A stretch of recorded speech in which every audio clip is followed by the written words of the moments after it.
What would you do if a power-tripping HOA board member started harassing you for following the rules? In today's story, the protagonist gives a masterclass in how to handle it, proving that the pen, or in this case, a property plat map, is mightier than the sword. Let's set the scene. On the surface, I probably don't look like much. My fiancé, Chloe, says I have a look that suggests I'm a bit of a pushover. I work a civilian job where I've deliberately cultivated a polite, approachable exterior after being told I looked a bit intimidating. But that exterior hides 17 years of military service, where I was responsible for over 130 service members. I am anything but a pushover. This gentle demeanor seems to be a magnet for entitled people. But they are never ready for what happens when they push me too far. A major part of my life, and the spark that lit this particular fuse, is that I volunteer to raise and train service dogs.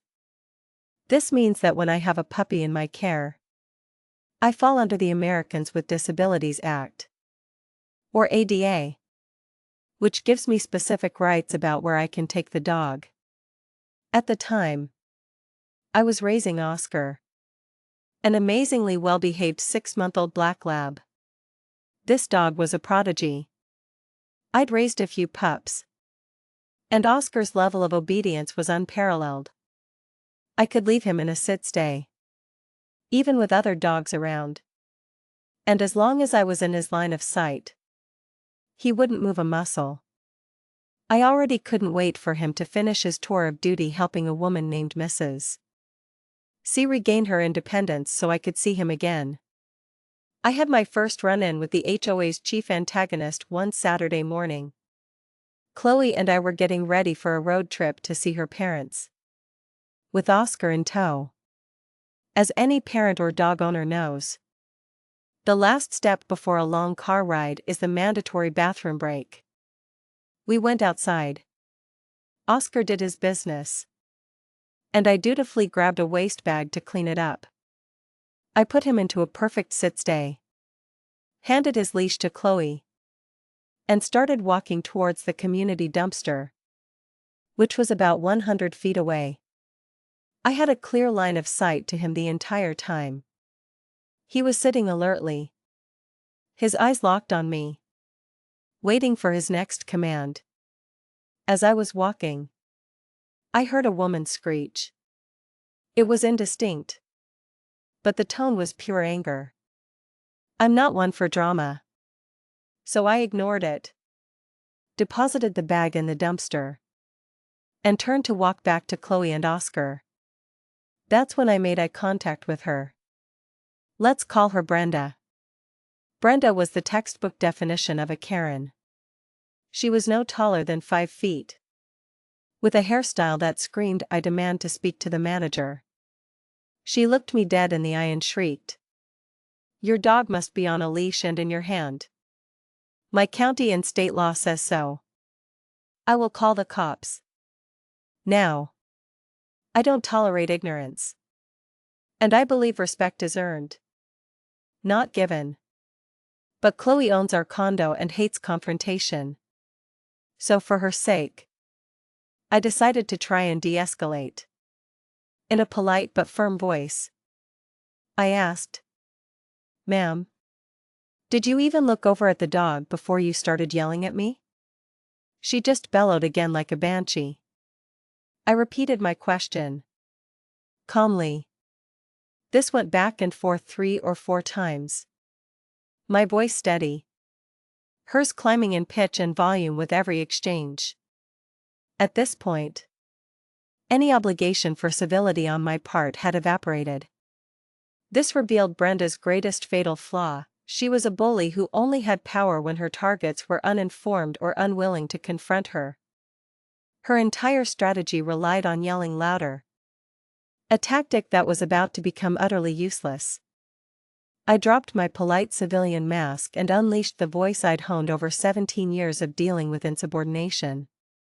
It was that loud, firm, Non-commissioned officer voice that clearly says, I am done with your nonsense. If you had taken 2 seconds to look, I boomed, you would see the dog is on a leash. And that leash is in someone's hands. The yelling stopped instantly.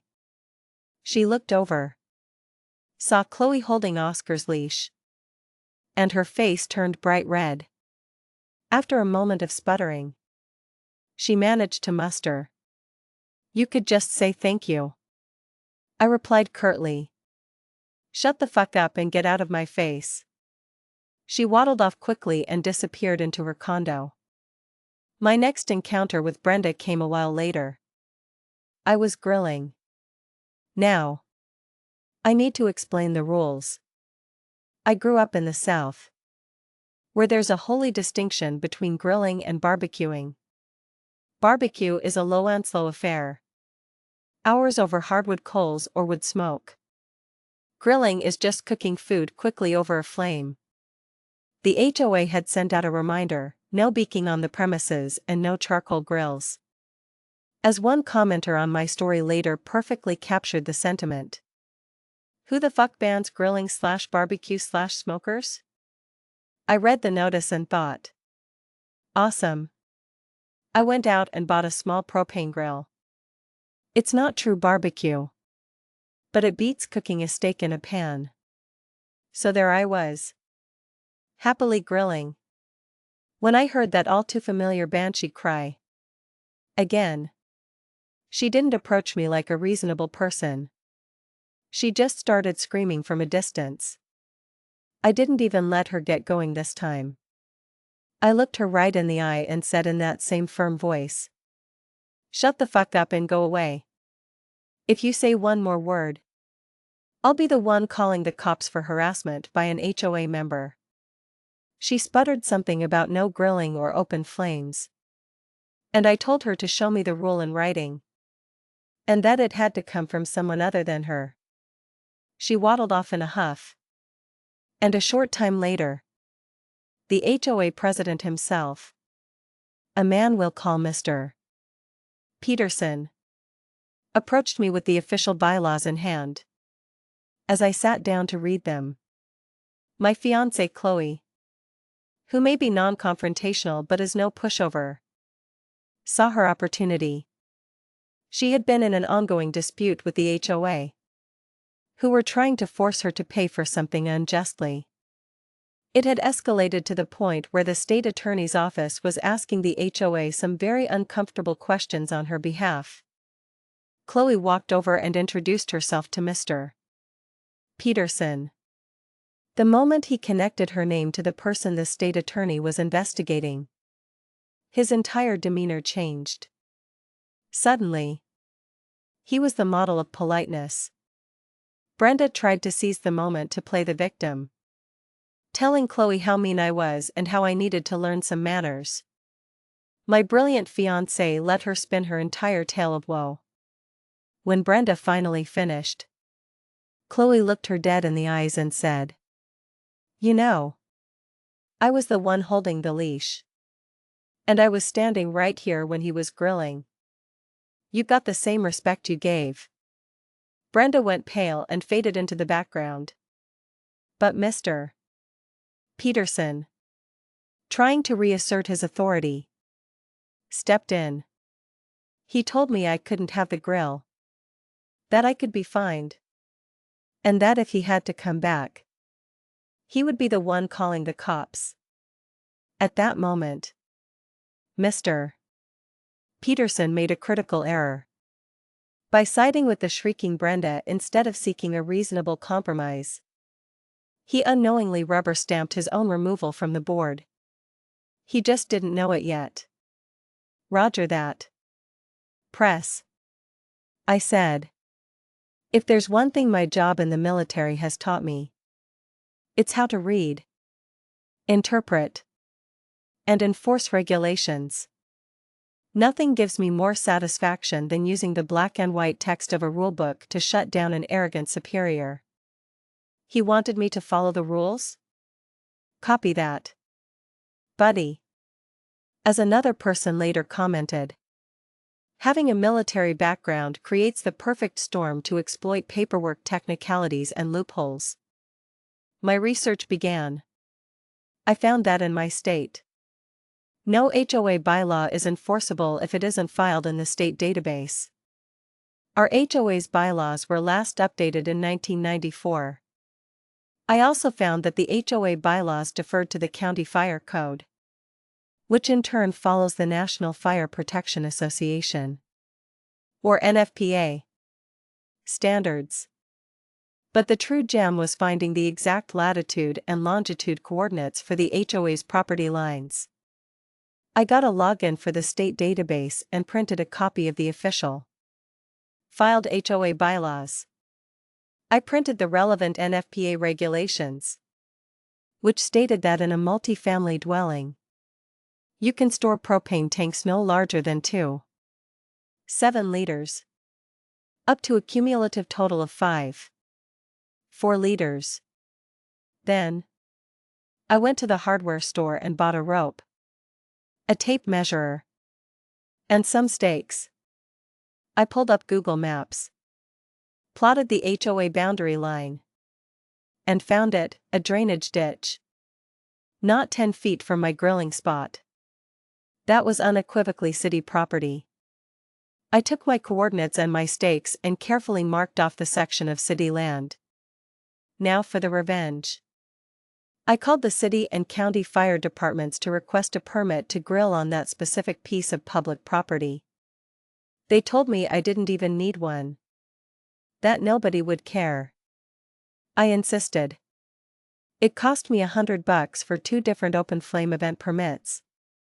But I walked away with official signed permission from the city to grill in that exact spot for the next 6 months. The next day, at 7 a.m., I began my setup. I carefully measured to ensure my entire operation was at least 3 feet inside the city property line. I set up my grill, a cooler stocked with enough meat and beer to last until doomsday, and waited. The fireworks started quickly. I was, after all, just 10 feet from the community pool and 3 feet from the sidewalk leading to it. Brenda came screaming. I just hit record on my phone and politely told her there was no need to yell and that I was breaking no laws. She kept screaming about the grilling rule, about how she was tired of me, and how she was going to get me arrested and kicked out if it was the last thing she did. She even admitted she'd disliked me from the moment she saw me and had just been waiting for a chance to get me kicked out. On and on she went, her rage fueled by my calm demeanor. Then she crossed a line. She tried to come and take my stuff. Big no-no, I thought, as her hand reached for my cooler. My NCO voice erupted again. If you so much as brush a finger against my property, I will remove the offending body part, with force if necessary. She went scurrying off again. About 20 minutes later, 2 police cars pulled up, with Mr. Peterson in tow. He was all chummy with the officers, and as they approached, I heard him say, "Yep. Same guy. I already told him once before he can't grill on HOA grounds." The HOA president, Mr. Peterson, was beaming. He believed this was his moment of ultimate triumph over the non-compliant resident.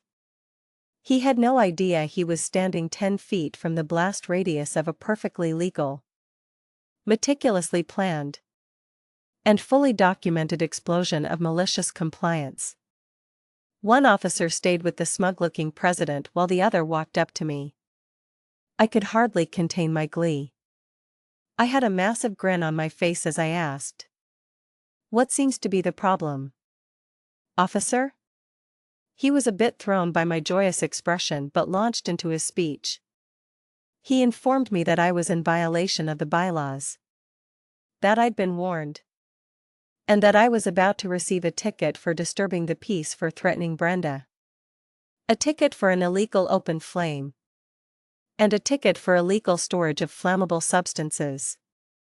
The final threat was that if I didn't pack up immediately, I would be arrested. When he was finally done, I handed him my first document, the permit from the city to grill right there. He took it, walked back to Mr. Peterson. They conferred for a moment. And he returned. "You can't get a permit from the city to grill on private property," he said, a little less confidently. "You're right," I said, still smiling. I then handed him the official HOA property coordinates, the grid Google Maps drawing, and my phone showing my current GPS location. I handed him sheet after sheet. The grid wasn't on a single page and had addendums, and it took about 4 minutes to explain it all. He finally held up a hand to stop me. He looked at me with a smirk and asked, "How long did you plan this?" "Oh, about a week," I replied. The look of disbelief on his face was priceless. He then asked if I had threatened Brenda. I just played him the recording from my phone. After listening, he just said, "Nothing seems out of place here. You are free to go." But I wasn't done. "Officer," I said, stopping him, "can I file a complaint for HOA harassment through you?" He explained that the city clerk's office was the correct venue, but he would document the harassment from Brenda and Mr. Peterson in his official report. It turns out that in my state, harassing residents is a serious offense for an HOA board member. It can lead to jail time, fines up to $5,000, immediate removal from the board, and even liability for damages. It appears many on HOA boards are just nosy people who love to get in everyone's business, wielding their position like a weapon. In the end, I didn't pursue the full complaint. I settled for them both being immediately removed from the HOA board. From that day on, every time I was out grilling, I'd give Brenda a friendly wave. And if I was out with Oscar, I'd make sure to hold up his leash for her to see. The whole ordeal hammered home a simple truth: for people who weaponize rules they don't understand, the best defense is to know those rules far better than they do. The black and white print of a bylaw is infinitely more powerful than the shrillest screams of a bully. So, let me ask you, what's the most satisfying moment you've ever had when you used someone's own rules against them?